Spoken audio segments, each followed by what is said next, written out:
Yeah, so in terms of my background, I'm Dutch. I was born in the Netherlands. I did my PhD at the University of Amsterdam, but when I was a PhD student, I visited Australia at the University of Queensland for 5 months, and I really enjoyed it. I really fell in love with the place, and my husband liked it too. So when there was an opportunity to do a postdoc position, we decided to go back, and we had 2 children there. But at the same time, at some stage, there was an opportunity to go to England. I was at the University of Exeter for 5 years. But we really missed Australia, so at some stage we moved back, and I guess that was in 2007, and ever since I've been there at the University of Queensland in the School of Psychology. I'm a social psychologist by training. That's what we're going to talk about a bit more, but more recently I also took on the head of school role for the School of Psychology, and so it's a great pleasure to be here and to learn a bit more about that great partnership that our 2 universities have, and great to meet the students who will be coming to visit us in July, so I'm very pleased to be here.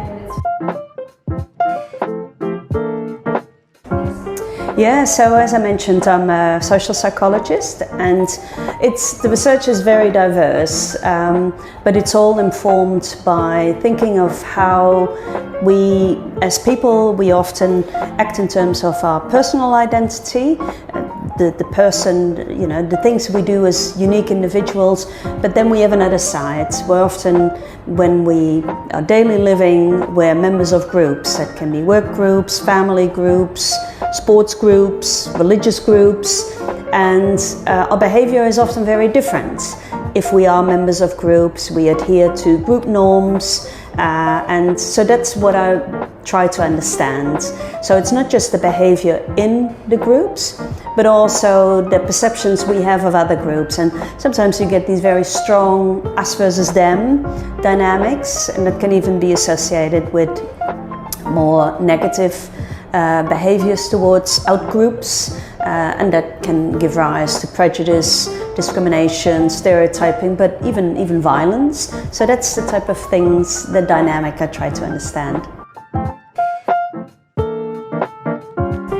Yeah, look, I find it interesting, as I said, that dynamic of how we're not only individuals, but we're also group members. And I think that a lot of things that we do, it's culture, it's socialization, it's because we belong to these groups and we comply with norms. That's where all of our knowledge is coming from. And to better understand that has always been a driver of my behavior, of my research. Because I think if we want to influence people, it requires us to understand our connection, the things that we share, the shared group memberships. If you see yourself as sharing group membership with others, then you're willing to accept influence, you're willing to go along, but also leadership is basically all about that, right? When are you willing to sort of listen to and go along with what another person asks you to do? So I find that quite fascinating, trying to unpack that and apply it, but also looking at the very basic processes and the theories involved in that. So as I mentioned, in social identity theorizing, you have that distinction between personal identity and social identity. So social identity is really that's the way that I define myself as informed by the groups to which I belong. And that can be any type of group, right? As I said, and it's even interesting if I have to describe myself as a unique individual. If I meet you, and I will often say who I am as a person by the groups that I belong to. I will say, this is my nationality, these are my interests, my hobbies. So it's always that you that I will say, oh, these are the groups I belong to, what are the groups you belong to? And that's what we often do to get to know each other. So there's an interesting paradox there, and we get to know each other through comparing the social groups we belong to. And yeah, so going back to your question, social identity is about that. It's about how being a member of particular groups shapes us as individuals, but also how that determines our place in the world. We compare ourselves as members of particular groups to other groups. We think about, oh, are we better than that other group, or are we worse? And if we're worse, well, what can we do to become better than that other group? And so in many ways that determines the motivations we have in life, the passions that we have, and also where our loyalty lies, right? So that's the sort of things that keep us going on a daily basis.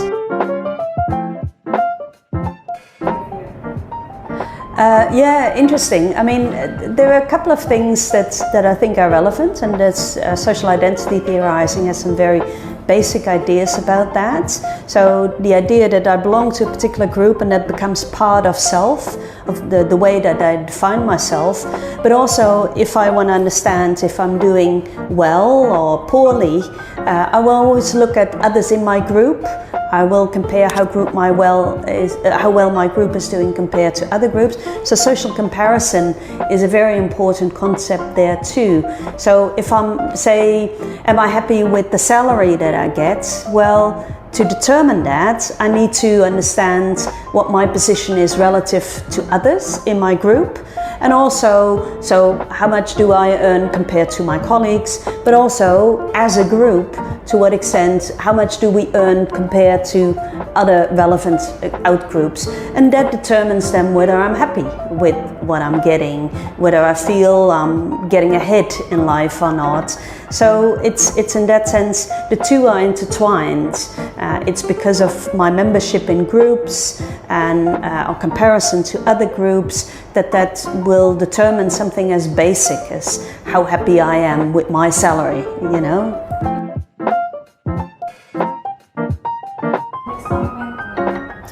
Yeah, that's an interesting question, because I think for a long time as social psychologists we would be looking at phenomena that have to do with, as I mentioned, intergroup discrimination, with stereotyping, prejudice, trying to understand those type of processes, the us-them dynamics, and why people would be willing to make such, even sacrifice their life for their group.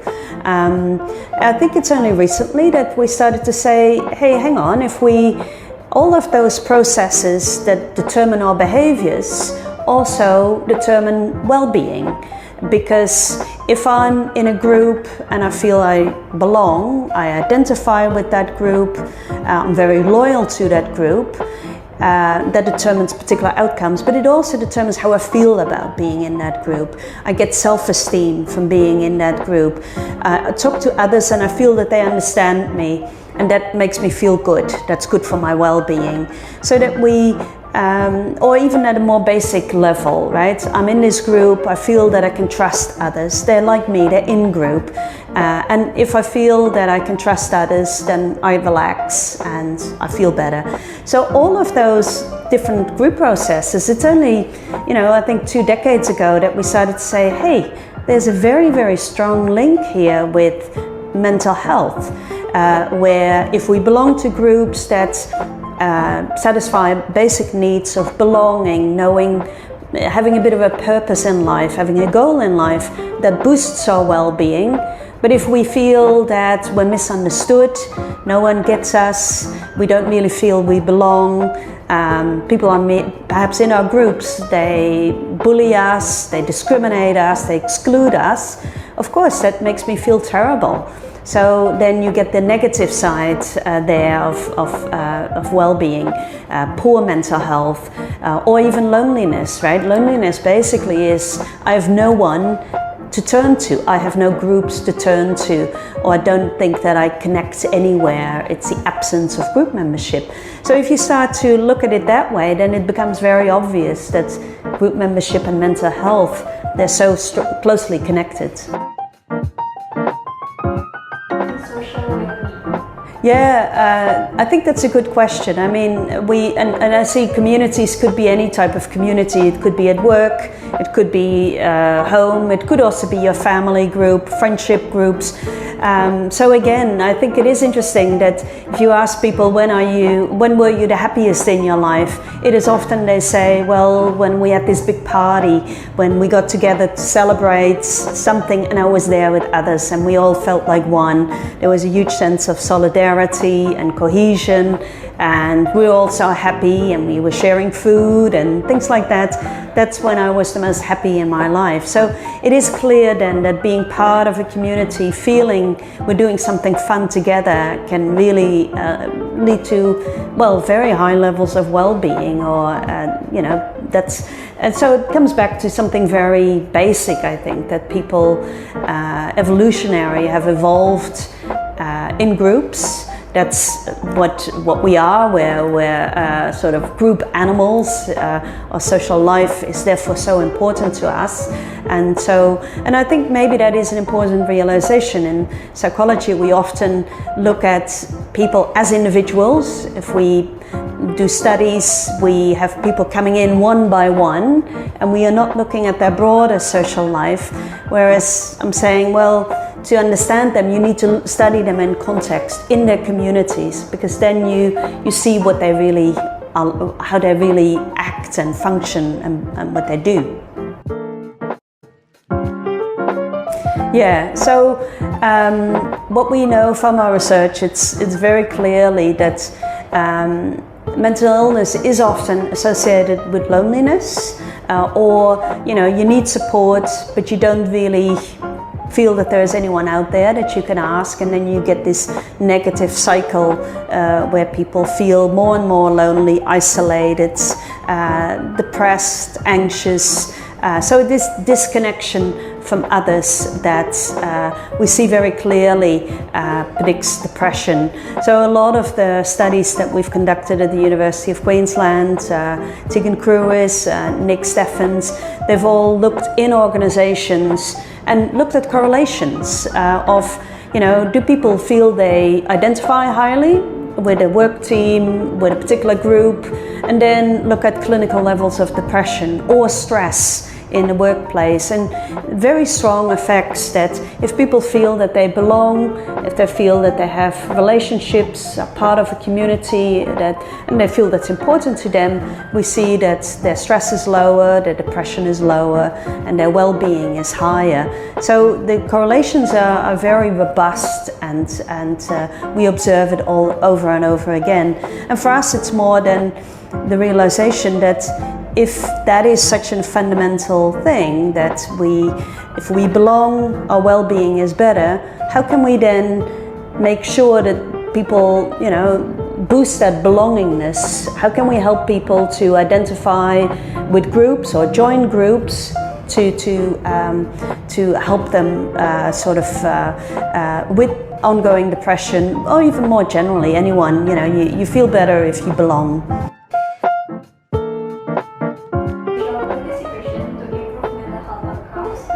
Yeah, that's a great question, and exactly the reasoning that I just mentioned. We realize though that when you are depressed, when you're feeling low, when you feel lonely, it's not as easy that you can simply say, hey, why don't you go out and join a few groups? That will make you feel better.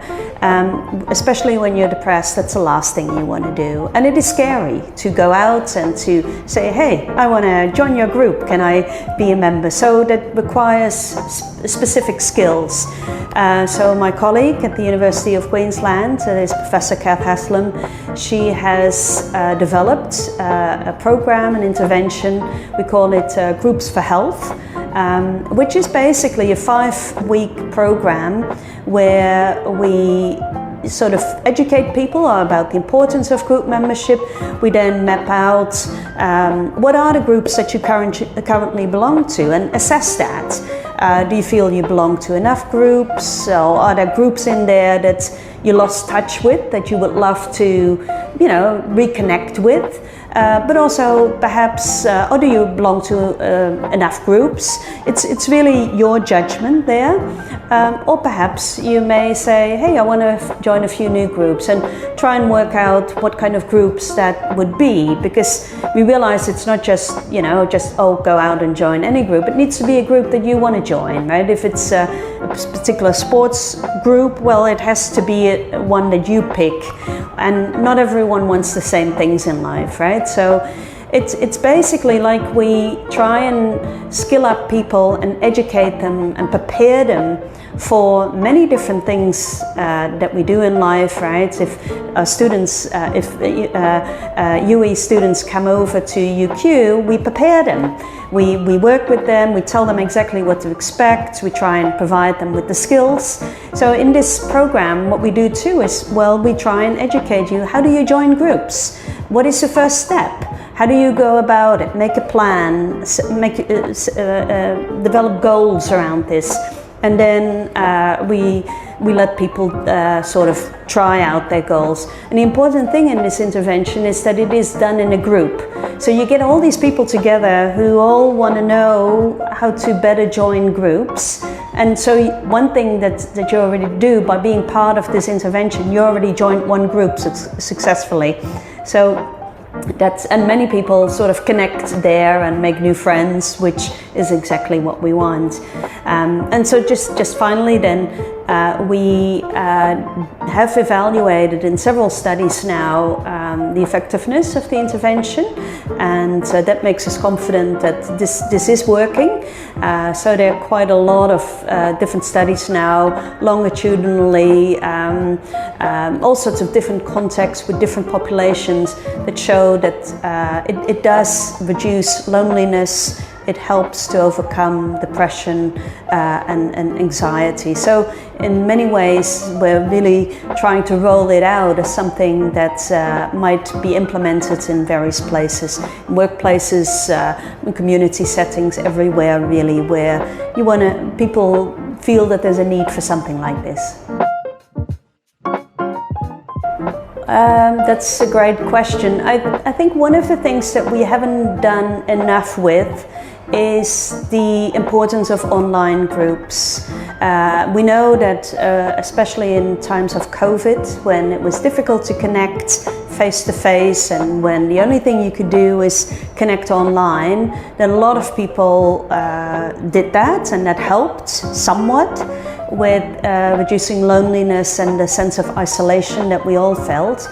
But so it is a great way to connect.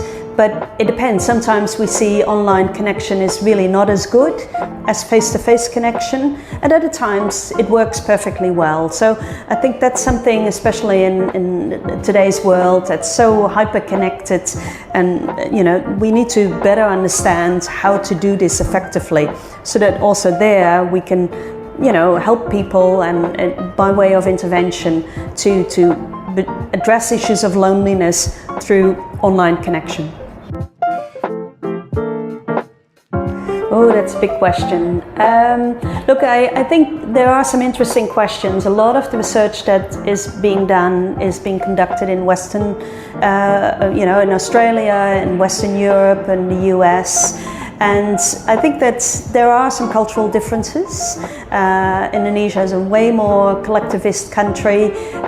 Is it the same thing, for instance, to belong to groups here in Indonesia than in Australia? We know from some of the evidence that one of my PhD students, Melissa Chang, collected is that sometimes in the collectivist world you already belong to many groups, and sometimes you feel you belong to too many groups. Or sometimes it's also not a lot of choice involved in it, and there are lots of obligations involved with that, duties that responsibilities you have towards group memberships, perhaps more so than in the Western world, where there's often a bit of picking and choosing which groups that I want to belong to. So I would be interested to map that out, especially I think it would be a great project for social psychologists or psychologists more generally in Indonesia. That would be very welcome to sort of better understand that cultural dimension to the phenomena I talked about.